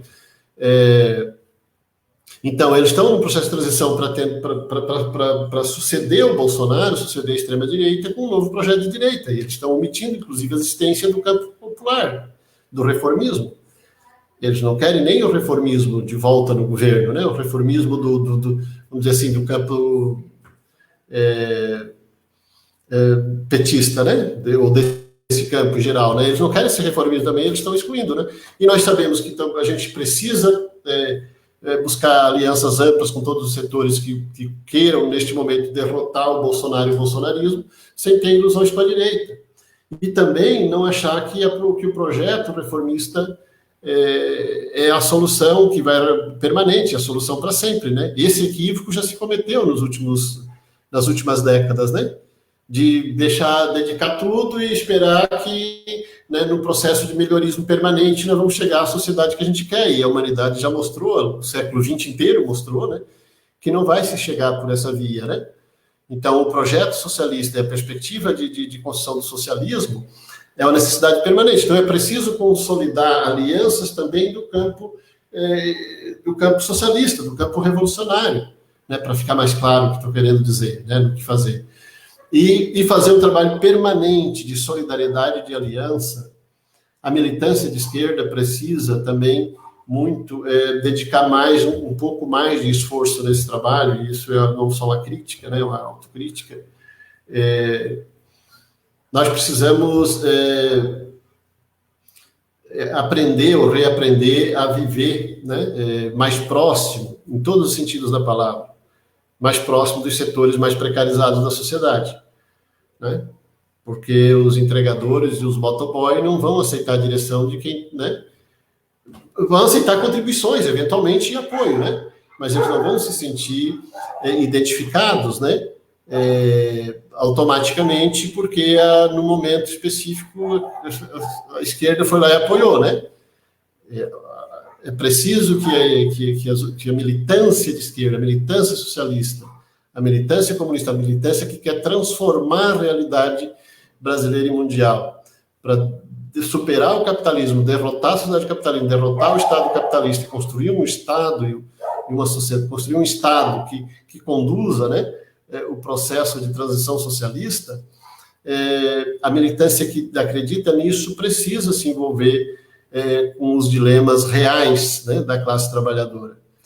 Não, evidentemente que não estou sugerindo aqui que a gente faça votos de pobreza, né, e vá comer gafanhoto no deserto, né, não é franciscanismo, né, mas também não é separados no nosso sindicato formal, no nosso nível de vida, na nossa zona de conforto, me permitam dizer, né, que a gente vai conseguir convencer essas massas de que elas precisam avançar para uma outra sociedade. A gente precisa viver como elas, um pouco, né, ou parte de nós, ou parte da nossa militância precisa estar mais próximo efetivamente dela, né, para poder ter mais facilidade no processo, né. A direção não vai cair de fora, né, de longe do espaço sideral ou de um outro espaço social e num determinado apertar um botão, né, as pessoas vão seguir, né, nós, né, não estou falando isso para criticar especificamente ninguém, né, mas os dirigentes, aspas, né, me perdão, iluminados, né, é preciso essa relação mais cotidiana, mais orgânica, mais permanente, né,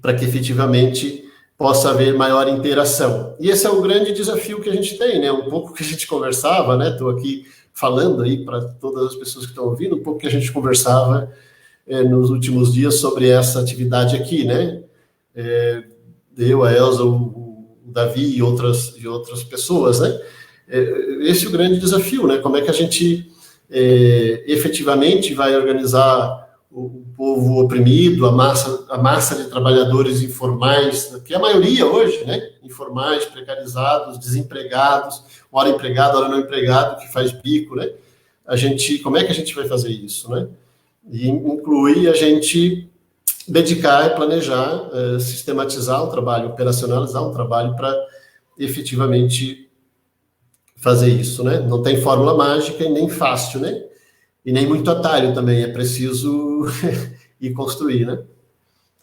Não sei se respondi, mesmo que genericamente, consegui falar alguma coisa que tenha conseguido parecer claro, né, ou ser um pouco claro diante das questões colocadas, mas não temos fórmula mágica também.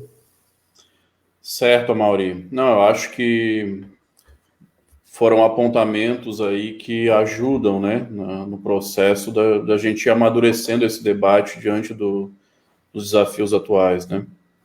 Queria passar para a Elza, então, para ela comentar um pouco aí do que foi trazido, né, e fazer a finalização também. Bom, eu vou aproveitar uma parte da fala do Amaury, que eu acho bem importante, assim, que a gente fala pouco a respeito, né? Mas que é muito, muito desafiador. A gente tem um problema na relação, né, com alguns setores da classe, que a gente não tem um mundo nos céus para oferecer, né? E a gente sabe que uma parcela da população ainda encontra um refúgio, né, até para o seu sofrimento mais geral, né, em algumas igrejas que atuam de forma muito oportunista, né, e esse charlatanismo ele está muito enraizado na nossa sociedade, né, e ele oferece soluções muito fáceis que a gente não tem para oferecer. A gente não tem resignação para oferecer, né? A gente não tem aceitação dessa injustiça para oferecer, a gente não tem uma vida melhor depois da morte para oferecer para ninguém. Então, não é muito simples isso, né? A gente poder oferecer uma alternativa político-organizativa, né, para os trabalhadores, de forma que isso seja também que mesmo antes de um processo revolucionário, de um processo transformador maior, que que essa chegada dele, né, que essa opção pela militância e pelo um processo de crescimento, de avanço de consciência, isso seja um espaço de socialização para as pessoas também, né? Como é que a gente oferece isso? A não ser que não seja só a dureza da luta, né? Que não seja só o conhecimento que traz sofrimento, óbvio, né? Que é no momento que a gente entende a realidade, entende de onde vem a opressão e a exploração, isso gera um sofrimento muito grande. A gente talvez não veja, né? Aquilo que a gente aspira, talvez a gente não veja nas nossas vidas, né? Talvez a gente construa alternativas para outras gerações que vão vir. Então, não é muito fácil isso, né? A gente luta contra um inimigo muito ardiloso, que é esse pensamento mágico que penetra muito, né? E que oferece um afago, oferece um ombro para o sofrimento das pessoas, que é muito grande, né? Se a gente for pensar que deve ser um sofrimento tremendo viver com R$400 por mês, né? E muita gente, talvez filhos e avós e parentes vivendo dessa renda tudo junto, deve ser um sofrimento muito grande. A gente sabe que é um sofrimento muito grande, né? Então eu acho que a capacidade de ter empatia pela dor das pessoas, né? E eu acho que esse momento agora com essa pandemia, alguns grupos, né? Alguns militantes estão organizando comitês de solidariedade para aquela parcela da população que não está podendo trabalhar, ter sua renda, né, do trabalho informal, cotidiano. E eu acho que trabalhar politicamente nesse momento ele é importante, né, desde que se tenha essa empatia e esse entendimento dessa dor que as pessoas passam, né, cotidianamente. Não adianta a gente chegar com um discurso pronto, bonito e revolucionário se a gente não tem essa solidariedade, né? Porque a questão da confiança pessoal ela é muito importante também, né? A gente saber que quem está me convidando para lutar é uma pessoa que sente o que eu sinto e que entende esse sofrimento e que luta por transformar isso, né? Então eu até tinha pensado antes da live em falar um pouco disso e acabei me passando assim. Mas eu entendo que isso é muito desafiador para a gente pensar, né? De que forma... E eu acho que uma pessoa que fala muito disso, que bate muito nessa tecla, é o Boulos, né? Ele fala muito sobre isso, até porque ele estudou psicanálise, fez mestrado, né? Trabalhando dos efeitos da participação no MTST para as pessoas que tinham sintomas depressivos e uma série de coisas assim. E acho que, historicamente, a gente menosprezou isso, esse debate, né, no nosso campo. E não dá para fazer isso, né? A gente vai ter que levar em consideração isso, senão não vai ter mediação possível. A gente simplesmente falar que tem que organizar os trabalhadores precarizados e não ter uma mediação, não ter formas de chegar nesse trabalhador e não ter minimamente, então, um ombro ou dizer, camarada, eu te entendo, né? Eu entendo que tu está sofrendo muito, isso é sofrido, e bom, o que eu tenho para te oferecer é a luta, mas é também a cumplicidade e é também a confiança pessoal. Muitas pessoas se organizam politicamente, principalmente pela confiança pessoal nas pessoas que estão perto delas e que mostram exemplos de luta para elas, né? Então, eu acho que essa questão ela é chave, e a gente não pode esquecer disso, né? Para a gente poder chegar num trabalhador que é tão sofrido, né? Que está tão...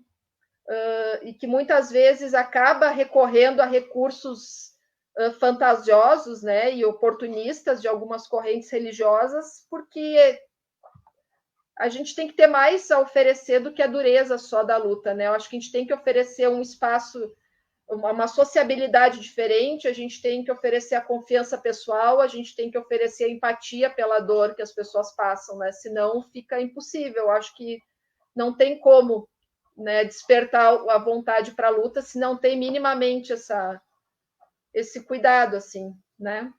E era isso que eu queria deixar para encerrar também. Foi muito legal participar com os camaradas dessa live. Espero que a gente possa ter outros momentos como esse também.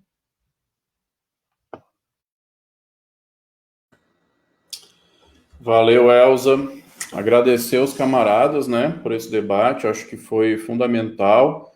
Muitas questões aí foram colocadas, né, tanto sobre os desafios para o movimento de massa, para as organizações políticas, para a reorganização do movimento comunista, né, a questão das mediações aí, tanto com o cotidiano, a disputa ideológica, que eu acho que hoje tem uma centralidade muito grande, a própria questão da subjetividade, né, porque eu acho que a captura da subjetividade, inclusive, é uma arma que a classe dominante utiliza muito, né?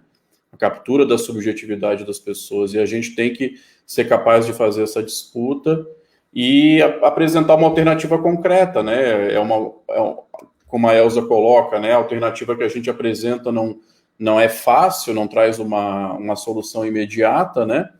Mas é uma alternativa que também tem que conseguir lidar com esse cotidiano concreto, né? Acho que a gente tem que conseguir vincular, inclusive, questões palpáveis, conquistas, né, palpáveis, concretas, que sejam possíveis de se travar no cotidiano com um horizonte maior, né?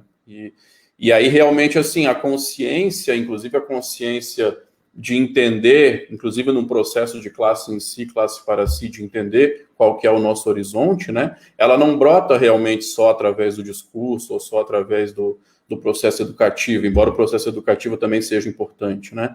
Se não tiver vinculada com a luta cotidiana, com presenciar no próprio cotidiano a luta de classes e entendendo os limites dessa ordem através dos enfrentamentos da própria luta de classe, a consciência também não se transforma, né? Porque a consciência é a consciência do ser consciente. E o ser consciente, se não estiver vivenciando de fato aqueles enfrentamentos reais, né? Ele também não consegue avançar para além dos limites que estão colocados, né? Então, acho que é um pouco dos desafios, né, que se apresentam aí, e a gente convida, né, camaradas, companheiros, a seguir no debate com a gente, né, a conhecerem a organização, a Unidade Comunista Brasileira, a Unidade Popular e Sindical, a Juventude Comunista Brasileira também, a JUCO, né. Nos colocamos abertos aí ao debate e à construção, né, da unidade com conjunto da esquerda, da unidade dos comunistas também, e contribuindo aí para a reorganização da classe trabalhadora, né? Então, acho que era isso, né? Boa noite a todas e todos, e até a próxima. Valeu.